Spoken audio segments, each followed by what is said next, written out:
Hello guys, स्वागत है आप सबका। तो आज हम बात करेंगे अदानी एंटरप्राइजेस की। और सबसे पहले तो अगर आप नए हैं इस चैनल के ऊपर तो हमारे चैनल को सब्सक्राइब जरूर कर ले। अदानी ग्रुप से जुड़े हुए छोटी से लेकर बड़ी कुछ अपडेट आती है तो इसको हम हिंदी भाषा में, आसान भाषा में से जो है शेयर करते हैं वो सब जानकारियाँ।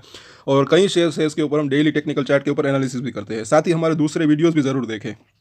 डेली हम एक शॉर्ट वीडियोस भी अपलोड करते हैं। हमारे चैनल को विजिट ज़रूर करें और अगर अच्छा लगे तो शेयर भी ज़रूर करें। तो यहाँ पर हम आगे देखेंगे कि इसका प्राइस कहाँ तक जा सकता है। और अगर आप मतलब कि इसके अंदर जो है आपकी होल्डिंग है तो जो इसके सपोर्ट और रजिस्टेंस हम देखेंगे जो कि काफ़ी यूज़फुल रह सकते हैं। 2800 रुपये के आसपास का प्राइस है। हल्की सी बढ़त के साथ शुक्रवार को बंद रहा। अभी इसके अंदर जो है स्ट्रेंथ की कमी दिख रही है क्योंकि 5 और 9 डेज के मूविंग एवरेज से नीचे काम कर रहा है। इसके ऊपर जाने में इसको दिक्कत हो रही है। यहाँ तक इसके अंदर अच्छी खासी तेज़ी आई थी। इसके अंदर एक गोल्डन क्रॉसओवर हुआ था, तब हमने बात की थी जब ये यहाँ पर था। उसके बाद अच्छी खासी तेज़ी आई, 3000 के आसपास गया, उसके बाद करेक्शन आया। तो अब आगे कहाँ तक जा सकता है वो भी हम देखेंगे। पहले तो इसके 15 मिनट का चार्ट को हम जैसे कि देखें तो ये जो गुरुवार को तेज़ी आखिर में आई थी उसके बाद वो तेज़ी जो है कंटिन्यू नहीं रह पाई। शुक्रवार को अगर देखेंगे तो वापस से ये 2840 के आसपास उसने वहाँ पर एक रजिस्टेंस फेस किया, नीचे आया, उसके बाद इसी लेवल के आसपास उसने क्लोजिंग दी। फिर वीकली चार्ट के ऊपर भी अगर हम देखें तो यहाँ पर अगर आप देखेंगे तो ये 2750 और 2700 का जोन काफ़ी यहाँ पर एक इंपॉर्टेंट इसको सपोर्ट मतलब कि मिल सकता है। पिछली बार वो सपोर्ट मिला भी था। उसके बाद एक अच्छा खासा एक थोड़ा सा जो है बाउंस बैक भी आया। 2725 के आसपास का इसने लो बनाया था यहाँ पर अगर आप इस हफ्ते की बात करें तो। उसके बाद ऊपर भी थोड़ा गया था और जैसे कि आज के शुक्रवार के दिन जो हाई बनाया वहाँ तक गया, उसके बाद नीचे आया। अब यहाँ पर इसके 5 और 9 वीक का जो मूविंग एवरेज है उसको भी देख सकते हैं। ये भी अगले हफ्ते जो है चेंज हो सकता है तो वहाँ पर इसको सपोर्ट मिल सकता है। अगर तेज़ी आती है तो कहाँ तक जा सकता है वो भी हम देखेंगे। पहले तो इसके बोलिंजर बैंक देख लेते हैं। यहाँ पर अगर आप देखेंगे तो जैसे कि मैंने बोला था मिडिल लाइन जो इसकी है वहाँ पर इसको सपोर्ट मिल सकता है। बिल्कुल वहीं हुआ, सपोर्ट मिला, उसके बाद ऊपर आया, 2850 तक गया, 2750 का लो बनाकर। तो ऑलमोस्ट जो है इसके अंदर 4-5% की एक जो है बाउंस बैक आया है। अब आगे कहाँ तक जा सकता है तो वो हम देखेंगे। तो पूरे हफ्ते की अगर बात करें तो जो इसकी अब ये बोलिंजर बैंक है वो सिकुड़ रहा है। यहाँ पर ये फैला था, अब क्योंकि इसके अंदर ये कंसोलिडेशन चालू हुआ है तो अब निचली लाइन और ऊपर की लाइन देख सकते हैं। ये कर्व इसका दायरा अब जो है छोटा हो रहा है। तो मुझे ऐसा लग रहा है कि अगर थोड़े से पूरे हफ्ते की बात करें तो ये जो इसकी निचली लाइन है अभी ये बहुत ही तेज़ी से ऊपर आ रही है, वहाँ पर इसको सपोर्ट मिल सकता है। अगर ये मिडिल लाइन को तोड़ता है तब की बात है।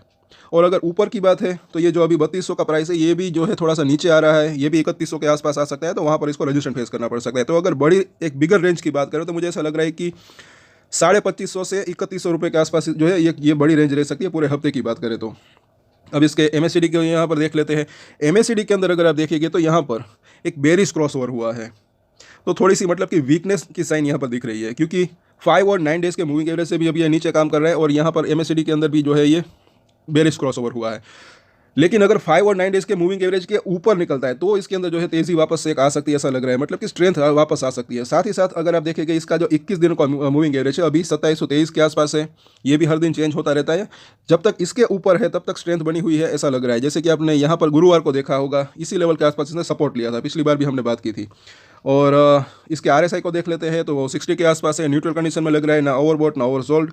और यहाँ पर अब डेली चार्ट के ऊपर यहाँ पर आप देख सकते हैं कि यहाँ पर इसने जो है गोल्डन क्रॉसओवर किया था। इसका जो 50 दिनों का मूविंग एवरेज है उसने जो है 200 दिनों के मूविंग एवरेज के पार निकला था। मतलब ये यहाँ पर आप देखें तो इस हिसाब से मतलब कि इस जो ये सिचुएशन बनी है तो ऐसा लग रहा है कि जो है तेज़ी आ सकती है। लेकिन तेज़ी जो है यहाँ पर ये आ चुकी थी, उसके बाद ये प्रॉफिट बुकिंग आई, अब तेज़ी आती है नहीं ये देखना बनता है। साथ ही साथ यहाँ पर जैसे कि हमने देखा एमएससीडी के अंदर जो है वहाँ पर जो है बेरिश क्रॉसओवर हुआ है।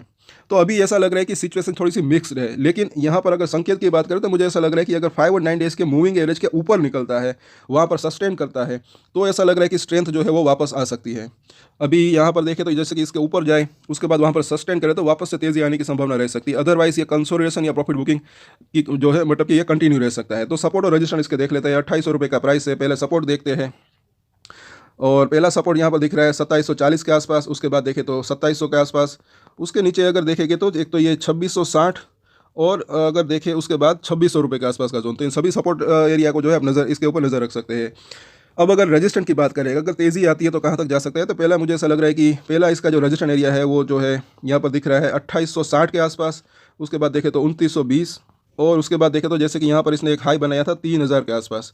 तो इन सभी सपोर्ट और रजिस्टेंस के ऊपर जो है नज़र रख सकते हैं। तो आज के वीडियो में इतना ही। अगर अच्छा लगा तो लाइक शेयर एंड सब्सक्राइब जरूर कर ले। दूसरे वीडियोस भी हमारे जरूर देखें। कुछ अदानी ग्रुप के ऊपर खबरें भी आई है, वो भी जरूर देखिएगा। और एक स्टैंडर्ड डिस्क्लेमर जो कि मैं हमेशा देता हूँ, आप कोई भी ट्रेड ले उससे पहले अपनी रिसर्च करें, अपने फाइनेंशियल एडवाइजर की सलाह ले, उसके बाद ही कोई डिसीजन ले। और डिसीजन ले तो उसकी जिम्मेदारी मेजोरिटी के साथ खुद ही ले। वीडियो में एजुकेशन पर्पस के लिए बनाए, मेरी तरफ से कोई भी बाय सेल के रिकमेंडेशन नहीं है। Thank you.